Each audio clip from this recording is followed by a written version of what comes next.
Dulu waktu banyak pihak yang teriak-teriak soal tenaga kerja asing yang masuk ke Indonesia, semua pada bohong kan, nggak ada itu hoax dan segala macam. Faktanya memang ada kok, ribuan, ratusan ribu, jutaan sudah masuk. Jadi lagi-lagi ini logikanya lebih ke apa ya? Saya pakai logika goblok deh, logika yang sederhana ya kan. Saya mau ngebangun rumah, nggak punya modal, saya pinjam modal dari asing. Kata asing nih, oke saya pinjemin nih, modalnya 1 triliun misalnya, bunganya sekian tuh, bunganya katakanlah 500 miliar. Bahan baku tapi dari saya ya, tenaga kerja dari saya.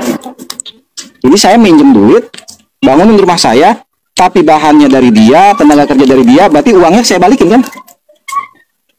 Jadi utang yang 1 triliun plus 500 miliar tetap kudu dibayar. Tapi tetangga nggak ada yang bisa ikut kerja. Toko material yang terdekat nggak ada yang bisa ngirim bahan. Kenapa? Karena dari dia semua. Halo kawan, jumpa lagi dengan Toro Channel ya. Assalamualaikum warahmatullahi wabarakatuh. Allahumma sholli ala sayyidina Muhammad wa ala ali sayyidina Muhammad. Bismillahirrahmanirrahim. Oke kawan, kali ini kita langsung aja kita gas ya. Kita upkan lagi ya, terus dan terus menerus sampai tuntas ya. Itu semua perormas, semua elemen masyarakat di Banten tetap memberi penolakan dan perlawanan terhadap proyek PIK 2 ya, yang dimana PIK 2 itu adalah negara dalam negara atau dalam kekuasaan asing dan asing ya. Jadi diharapkan ya, masyarakat, semua elemen masyarakat Banten mengharapkan Presiden Prabowo bertindak tegas dengan menghentikan kelakuan kasar dan represif dari pihak PIK 2 kepada rakyat yang saat ini tidak tahu harus mengadu kemana ya, karena bingung mengadu ke polisi atau mengadu ke aparat yang lain ya. Belum ada respon, bahkan menurut sumber yang bisa dipercaya diduga tidak direspon. Demikian ya. Jadi pihak pengembang Pantai Indah Kapuk ya, topik 2 yaitu Akhwan dan konco-konconya hendaknya melakukan tindakan, konco-konconya ya, hendaknya maksud saya tidak melakukan tindakan ya, yang memecah belah antara ulama Banten ya. Nah, ini terjadi ya, ulama Banten dipecah belah oleh pihak PIK 2 ya. Diduga seperti itu ya, pemecah belahan antara ulama Banten ya. Sebab kaki tangan Akhwan telah membuat video bahwa tindakan pengembang yang melakukan teror dan kebohongan kepada rakyat, para pemilik lahan, itu merupakan tindakan yang direstui ulama dan tokoh masyarakat Banten ya. Jadi ini ulama dan tokoh masyarakat Banten perlu dipertanyakan ya, porsinya sebagai apa, kok tidak membela rakyat sendiri, tidak membela bangsa sendiri, tapi membela asing. Nah ini aneh ini ya. Jadi ada ulama muda ya dari masjid dan pondok pesantren ya, Rajek Asli Banten, Kiai Haji Saiful Bahri ya, mengatakan hal ini kepada sumber yang bisa dipercaya, menyikapi sebuah video yang dibuat oleh staf pengacara PIK 2 bahwa ada beberapa ulama yang mendukung ulah PIK 2 itu ya.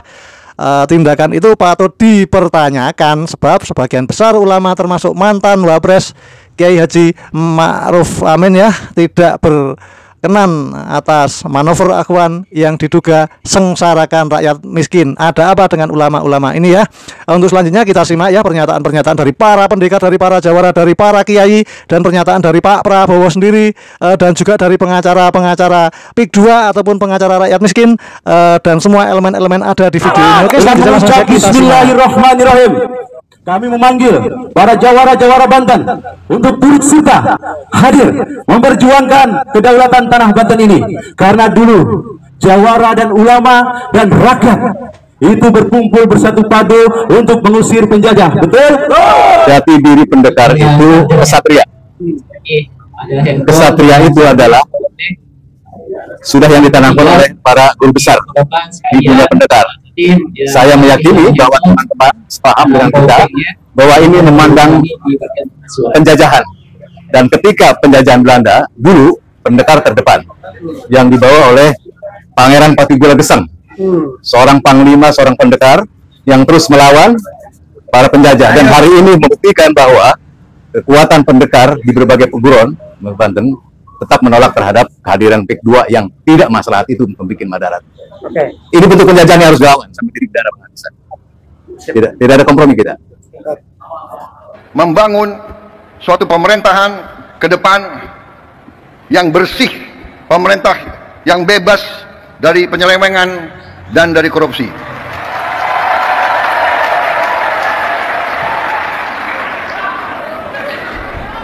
Itu tekad kami.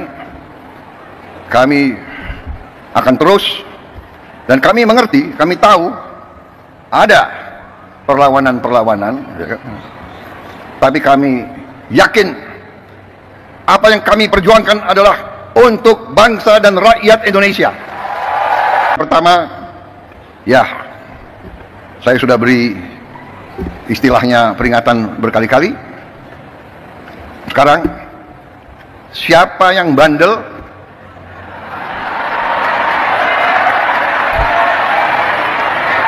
siapa yang dablek, siapa yang tidak mau ikut dengan aliran besar ini, dengan tuntutan rakyat, pemerintah yang bersih, siapa yang tidak patuh, saya akan tidak. Kalau kau menghalangi kebijakan-kebijakan yang untuk membantu rakyat Indonesia, saya akan tindak, saudara-saudara sekalian.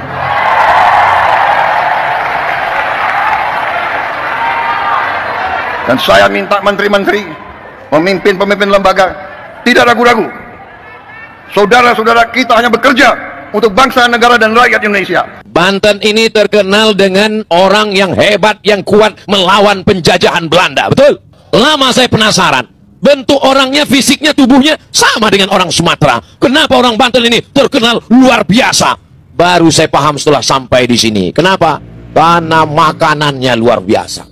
Makanannya bukan saja luar biasa, tapi makanan batinnya. Inilah poin yang keempat. Apa yang membuat mereka kuat?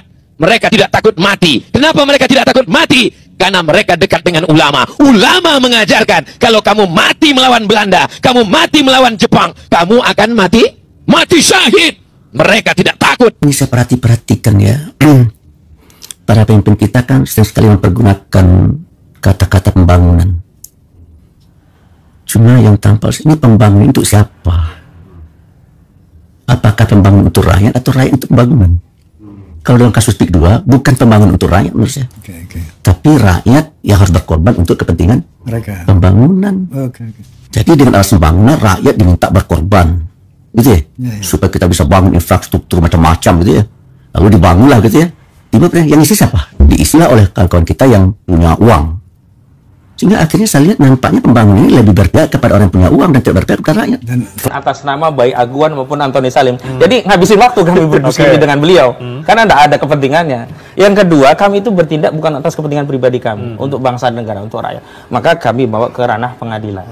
Yang ketiga sebenarnya, ketika negara mengadopsi perkara ini, masuk dalam proses penyelesaian perkara ini, sebenarnya selesai. Karena kalau nunggu proses penyidikan lama, ini proses politik, negara turun. Pertama, lakukan audit, hentikan sementara, kalau nanti ada pelanggaran hukum, proses hukum kan selesai.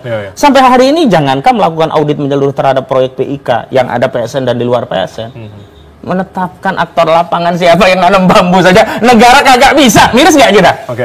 Segini loh kekuasaan kita, sumber daya kita, APBN kita.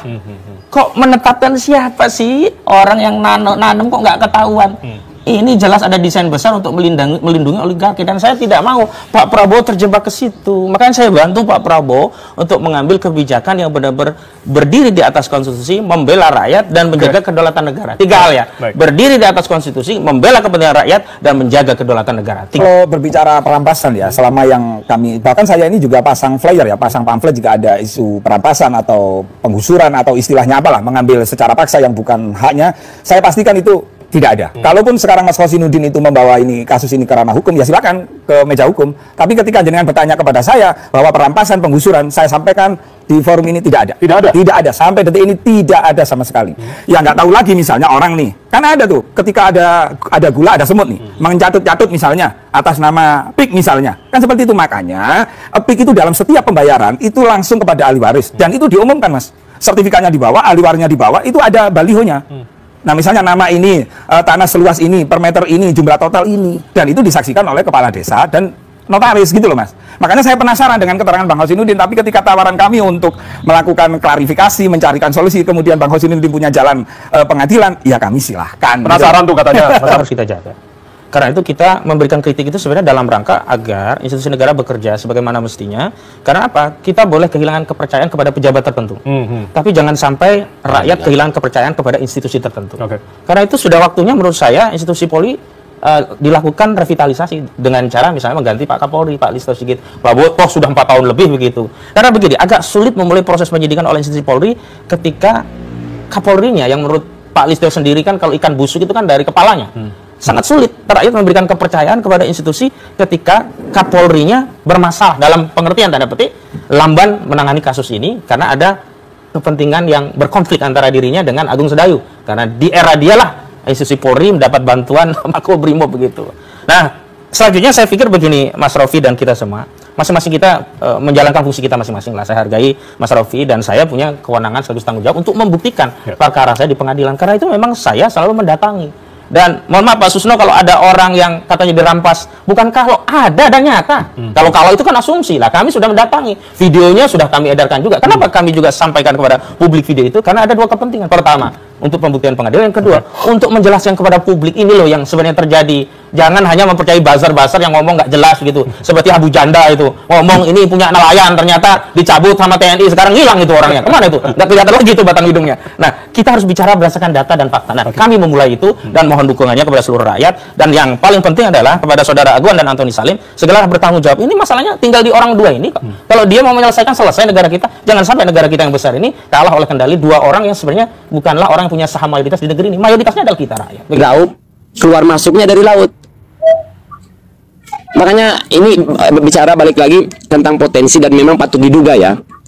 Sementara yang PT pabrik sekecil Indah Kiat aja, ini saya ulang-ulang, pemerintah negara tidak hadir melindungi warganya gitu. Apalagi sampai sebesar ini gitu loh. Makanya sering saya ulang-ulang, saya tidak terlalu tertarik ketika berbicara kerugian nelayan. Yang dirugikan ini seluruh rakyat Banten, bukan hanya nelayan kan ya. Dan ini tentang kedaulatan. Jadi kalau sekarang kita cuma bicaranya kerugian nelayan, ini sama saja kita memperkecil masalah besar. Seolah-olah masalah besar ini persoalannya kerugian nelayan. Padahal ini kerugian NKRI. Gitu, Mas. Ya.